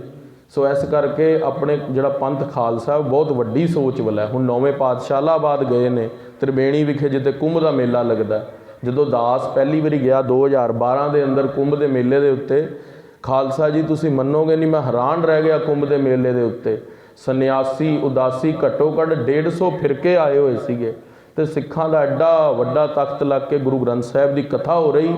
ਉਹ ਕਥਾ ਅਸੀਂ ਨਾ ਕਦੇ ਜ਼ਿੰਦਗੀ 'ਚ ਸੁਣੀ ਹੈ ਤੇ ਨਾ ਸ਼ਾਇਦ ਸੁਣਨ ਨੂੰ ਮਿਲੇ। ਐਡੇ ਐਡੇ ਵਿਦਵਾਨ ਹਿੰਦੂ ਭਗਤ ਜਨ ਉਹ ਕਥਾ ਕਰ ਰਹੇ ਸੀਗੇ, ਉਹ ਅਰਥ ਤਾਂ ਸਾਡੀ ਸੋਚ 'ਚ ਵੀ ਨਹੀਂ ਆ ਰਹੇ ਸੀਗੇ ਜੋ ਮੈਂ ਅਰਥ ਉੱਤੇ ਸੁਣੇ। ਜੋ ਕਥਾ ਉੱਥੇ ਚੱਲ ਰਹੀ ਸੀ ਸ਼ਲੋਕ ਮਹੱਲਿਆਂ 9ਵਿਆਂ ਦੀ, ਮੈਨੂੰ ਯਾਦ ਹੈ, ਜਗਤ ਮੈਂ ਜਗ ਰਚਨਾ ਸਭ ਝੂਠ ਹੈ ਜਾਣ ਲਿਓ ਰੇ ਮੀਤ ਕਥਾ ਹੋ ਰਹੀ ਸੀ ਅੰਮ੍ਰਿਤ ਵੇਲੇ 7 ਵਜੇ ਇਲਾਹਾਬਾਦ 2012 ਦੀ ਗੱਲ ਹੈ। ਤਾਂ ਜੋ ਕਥਾ ਉੱਤੇ ਹੋ ਰਹੀ ਸੀ ਸਾਨੂੰ ਸਮਝ ਵੀ ਨਹੀਂ ਆ ਰਹੀ ਸੀ ਵੀ ਇਹ ਕਥਾ ਵੀ ਇਹਨਾਂ ਨੂੰ ਇੰਨੇ ਡੂੰਘੇ ਅਰਥ ਪਤਾ ਹੈ। ਇਸ ਕਰਕੇ ਖਾਲਸਾ ਜੀ ਸਾਡਾ ਜੋ ਗੁਰੂ ਗ੍ਰੰਥ ਸਾਹਿਬ ਉਹ ਇਕੱਲੇ ਸਿੱਖਾਂ ਦਾ ਨਹੀਂ ਹੈ, ਉਹ ਸਾਰੇ ਧਰਮਾਂ ਦਾ ਹੈ। ਸੋ 10ਵੇਂ ਪਾਤਸ਼ਾਹ ਨੇ ਅੱਜ ਵਾਲੇ ਦਿਨ ਗੁਰਿਆਈ ਗੱਦੀ ਦਾ ਤਿਲਕ ਹਜ਼ੂਰ ਸਾਹਿਬ ਦੀ ਧਰਤੀ ਦੇ ਉੱਤੇ ਦਿੱਤਾ। ਮਹਾਰਾਜ ਨੇ ਕਿਹਾ 3 ਰੂਪ ਹੈ ਮੋਹੇ ਕੇ ਸੁਣੋ ਨੰਦ ਚਿਤ ਲਾਏ। ਸਾਡੇ 3 ਰੂਪ ਨੇ ਭਾਈ ਨੰਦ ਲਾਲ ਜੀ। ਸਭ ਤੋਂ ਪਹਿਲਾ ਰੂਪ ਹੈ ਸਰਗੁਣ, ਜਿਹੜਾ 10 ਪਾਤਸ਼ਾਹੀਆਂ ਦਾ ਰੂਪ ਹੈ। दूसरा रूप है निर्गुण रूप, अरूप हैं, अनूप हैं, अजू हैं, अभू हैं, अलेख हैं, अपेख हैं, वो रूप निर्गुण रूप है। तो तीसरा गुर रूप है गुर शब्द, ਗੁਰੂ ਗ੍ਰੰਥ ਸਾਹਿਬ ਦਾ। ਤੇ ਅੱਜ ਤੋਂ ਸਾਡਾ ਰੂਪ ਗੁਰਸ਼ਬਦ ਹੀ ਹੈ, ਕਿਉਂਕਿ ਗੁਰਸ਼ਬਦ ਨੂੰ ਸਭ ਤੋਂ ਉੱਚਾ ਕਿਉਂ ਮੰਨਿਆ ਗਿਆ? ਕਿਉਂਕਿ ਨਿਰਗੁਣ ਤੇ ਸਰਗੁਣ ਦਾ ਪਤਾ ਵੀ ਗੁਰਸ਼ਬਦ ਤੋਂ ਹੀ ਲੱਗਦਾ। ਆਖਣਾ ਕਰੋ ਸਤਨਾਮ। ਹਮ ਆਪਨ ਰੂਪ ਖਾਲਸੇ ਸੌਂਪਾ। ਮਹਾਰਾਜ ਨੇ ਸਰਬ ਲੋਕ ਗ੍ਰੰਥ ਦੇ ਅੰਦਰ ਲਿਖਿਆ ਵੀ ਅੱਜ ਤੋਂ ਅਸੀਂ ਖਾਲਸੇ ਨੂੰ, ਗੁਰਸ਼ਬਦ ਨੂੰ ਆਪਣਾ ਰੂਪ ਦੇ ਦਿੱਤਾ। ਤੇ ਜਦੋਂ ਮਹਾਰਾਜ ਨੇ ਆਰਤੀ ਆਰਤਾ ਕਰਕੇ 11:45 ਵਜੇ, ਜਿਵੇਂ ਮਹਾਰਾਜ ਦੇ ਟਾਈਮ ਤੋਂ ਅਰਦਾਸ ਹੋ ਰਹੀ ਸੀ, ਅੱਜ ਵੀ ਉਵੇਂ ਹੀ ਹਜੂਰ ਸਾਹਿਬ ਕੇਵਲ ਮਰਿਆਦਾ ਪ੍ਰਪੱਕ ਹੈ, ਹੋਰ ਕਿਤੇ ਵੀ ਤਖਤਾਂ ਤੇ ਇੰਨੀ ਮਰਿਆਦਾ ਪ੍ਰਪੱਕ ਨਹੀਂ ਜਿੰਨੀ ਹਜੂਰ ਸਾਹਿਬ ਹੈ। ਸੋ 10ਵੇਂ ਪਾਤਸ਼ਾਹ ਨੇ 11:45 ਵਜੇ, ਜਿਵੇਂ ਅੱਜ ਦਾ ਸਮਾਂ, ਅੱਜ ਵੀ ਆਰਤੀ ਅਰਦਾਸ ਉਸੇ ਟਾਈਮ ਹੀ ਹੁੰਦੀ ਹੈ। ਤੋ ਅੱਜ ਵੀ ਆਰਤੀ ਆਰਤਾ ਜਦੋਂ ਮਹਾਰਾਜ ਨੇ ਕੀਤਾ ਤੇ ਸਾਰੀ ਸੰਗਤ ਨੂੰ ਮਹਾਰਾਜ ਨੇ ਕਿਹਾ ਹੁਕਮਨਾਮਾ, ਭਾਈ ਦਇਆ ਸਿੰਘ ਜੀ ਨੇ ਲਿਆ ਤੇ ਹੁਕਮਨਾਮਾ ਆਇਆ, ਅਬਚਲ ਨਗਰ ਗੋਬਿੰਦ ਗੁਰੂ ਕਾ ਨਾਮ ਜਪਤ ਸੁਖ ਪਾਇਆ ਰਾਮ। ਤੇ ਸੱਚੇ ਪਾਤਸ਼ਾਹ ਮਹਾਰਾਜ ਨੇ ਹੁਕਮਨਾਮਾ ਲੈ ਕੇ ਤੇ ਸਾਰੀ ਸੰਗਤ ਤਖਤ ਤੇ ਪ੍ਰਕਾਸ਼ ਸੀ, ਮਹਾਰਾਜ ਵੀ ਬੈਠੇ ਸੀਗੇ ਥੱਲੇ ਸੰਗਤ ਵਿੱਚ। ਤੇ ਜਦੋਂ ਸੱਚੇ ਪਾਤਸ਼ਾਹ ਬੈਠੇ ਤੇ ਸੰਗਤ ਆ ਕੇ ਚਰਨ ਮਹਾਰਾਜ ਦੇ ਪਕੜਨ ਲੱਗੀ। ਜਦੋਂ ਗੁਰੂ ਗ੍ਰੰਥ ਸਾਹਿਬ ਮਹਾਰਾਜ ਨੂੰ ਮੱਥਾ ਟੇਕ ਕੇ ਮਹਾਰਾਜ ਦੇ ਚਰਨ ਪਕੜ ਤੇ ਹੱਥ 'ਚ ਧਰਤੀ ਆਵੇ, ਚਰਨ ਹੱਥ 'ਚ ਹੀ ਨਾ ਆਣ। ਤੇ ਸਾਰੀ ਸੰਗਤ ਨੇ ਆਪਸ ਵਿੱਚ ਵਿਚਾਰ ਕੀਤੀ ਵੀ ਇਹ ਕੀ ਗੱਲ ਹੈ ਵੀ ਅਸੀਂ ਮਹਾਰਾਜ ਦੇ ਚਰਨ ਫੜ ਰਹੇ ਹਾਂ, ਕਲਗੀਧਰ ਪਾਤਸ਼ਾਹ ਦੇ ਪੱਤ ਹੱਥ ਜ਼ਮੀਨ ਤੇ ਲੱਗ ਰਹੇ ਨੇ। ਤੇ ਉਸ ਤੇ ਫਿਰ 10ਵੇਂ ਪਾਤਸ਼ਾਹ ਨੇ ਕਿਹਾ ਵੀ ਅੱਜ ਤੋਂ ਦੇਹ ਧਾਰੀ ਗੁਰੂ ਦੀ ਮਰਿਆਦਾ ਖਤਮ। ਅੱਜ ਤੋਂ ਗੁਰੂ ਗ੍ਰੰਥ ਸਾਹਿਬ ਹੀ ਗੁਰੂ ਹੋਣਗੇ ਤੇ ਕਿਸੇ ਵੀ ਦੇਹ ਧਾਰੀ ਗੁਰੂ ਨੂੰ ਮੱਥਾ ਹੀ ਨਹੀਂ ਟੇਕਣਾ ਖਾਲਸੇ। ਸ਼੍ਰੀ ਗੁਰੂ ਗ੍ਰੰਥ ਸਾਹਿਬ ਮਹਾਰਾਜ ਨੂੰ ਅੱਜ ਵਾਲੇ ਦਿਨ 10ਵੇਂ ਪਾਤਸ਼ਾਹ ਨੇ ਗੁਰਤਾ ਗੱਦੀ ਦਿੱਤੀ। ਉਹ ਪੁਰਬ ਦੀ ਸਾਰੀ ਸੰਗਤ ਨੂੰ ਵਧਾਈ ਹੈ। ਸਾਰੀ ਸੰਗਤ ਵਧਾਈਆਂ ਦੇ ਪਾਤਰ ਹੈ, ਜੋ ਅਸੀਂ ਸਾਰੇ ਸ਼੍ਰੀ ਗੁਰੂ ਗ੍ਰੰਥ ਸਾਹਿਬ ਜੀ ਦੀ ਨਿਗਰਾਨੀ ਹੇਠ ਉਪਦੇਸ਼ ਲੈ ਕੇ ਆਪਣਾ ਜੀਵਨ ਧੰਨ ਕਰ ਰਹੇ ਹਾਂ। ਅੰਮ੍ਰਿਤ ਵੇਲੇ ਵੀ ਹਾਜ਼ਰੀਆਂ ਭਰੀਏ ਭਾਈ, ਆਪਣਾ ਜੀਵਨ ਸਫਲ ਕਰੀਏ। ਸੋ ਇੱਕ ਵੀ ਲਾਸਟ ਬੇਨਤੀ ਹੈ ਕਿ 23 ਤਰੀਕ ਨੂੰ ਮੱਧ ਹੈ ਇਸ ਪਾਵਨ ਪਵਿੱਤਰ ਸਥਾਨ ਤੇ, 21 ਤਰੀਕ ਨੂੰ ਅਖੰਡ ਪਾਠ ਸਾਹਿਬ ਨੇ ਤੇ ਸੰਗਤ ਨਾਲ ਗੁਰਮਤਾ ਹੋਇਆ ਵੀ 21-22 ਨੂੰ ਅਸੀਂ 2 ਦਿਨ ਕਥਾ ਦਾ ਵਿਸ਼ਰਾਮ ਕਰ ਲਈਏ, ਕਿਉਂਕਿ ਸਾਰੀ ਸੰਗਤ ਨੇ ਵਿੱਚ ਪਾਠ ਤੇ ਡਿਊਟੀ ਦੇਣੀ ਹੈ। 1 ਘੰਟਾ ਪਾਠ ਤੇ ਵੀ ਆਉਣਾ ਹੈ ਤੇ 2-2 ਵਾਰੀ ਆਉਣਾ ਔਖਾ ਹੋ ਜਾਵੇਗਾ। ਪਹਿਲੇ ਪਾਠ ਦੀ ਡਿਊਟੀ ਤੇ ਫਿਰ ਦੁਬਾਰਾ ਕਥਾ ਤੇ 21 ਤੇ 22 ਤਰੀਕ ਨੂੰ 2 ਦਿਨ ਕਥਾ ਨਹੀਂ ਹੋਵੇਗੀ, ਕਿਉਂਕਿ ਗੁਰੂ ਗ੍ਰੰਥ ਸਾਹਿਬ ਦੇ ਹਜੂਰ ਪਾਠ ਜਪਜੀ ਸਾਹਿਬ ਦੇ ਵੀ ਰੱਖਣੇ ਨੇ। ਸੰਗਤ ਨੂੰ ਬੇਨਤੀ ਹੈ, ਉਹ ਲੈ ਆਇਓ ਹਾਰਡ ਕਾਪੀ। ਸੰਗਤ ਨੂੰ ਬੇਨਤੀ ਹੈ ਕਿ ਕੱਲ੍ਹ ਆਪਣੀ ਡਿਊਟੀ ਵਾਲੀ ਜਿਹੜੀ ਹਾਰਡ ਕਾਪੀ ਹੈ ਤੁਸੀਂ ਉਹ ਭਾਈ ਦਪਿੰਦਰ ਸਿੰਘ ਤੋਂ ਲੈ ਲੈਣਾ। ਵੈਸੇ ਦਾਸ ਇਹਨਾਂ ਨੂੰ 2 ਦਿਨ ਦੀ ਬੇਨਤੀ ਕਰ ਰਿਹਾ, ਸ਼ਾਇਦ ਕੱਲ੍ਹ ਪ੍ਰਵਾਨ ਹੋ ਜਾਵੇ। ਆਖਣਾ ਕਰੋ ਸਤਨਾਮ। ਵਾਹਿਗੁਰੂ ਜੀ ਕਾ ਖਾਲਸਾ, ਵਾਹਿਗੁਰੂ ਜੀ ਕੀ ਫਤਿਹ। ਰਾਮ ਕਲੀ ਮਹੱਲਾ ਤੀਜਾ, ਆਨੰਦ ਏਕ ਓੰਕਾਰ, ਸਤਿਗੁਰ ਪ੍ਰਸਾਦ।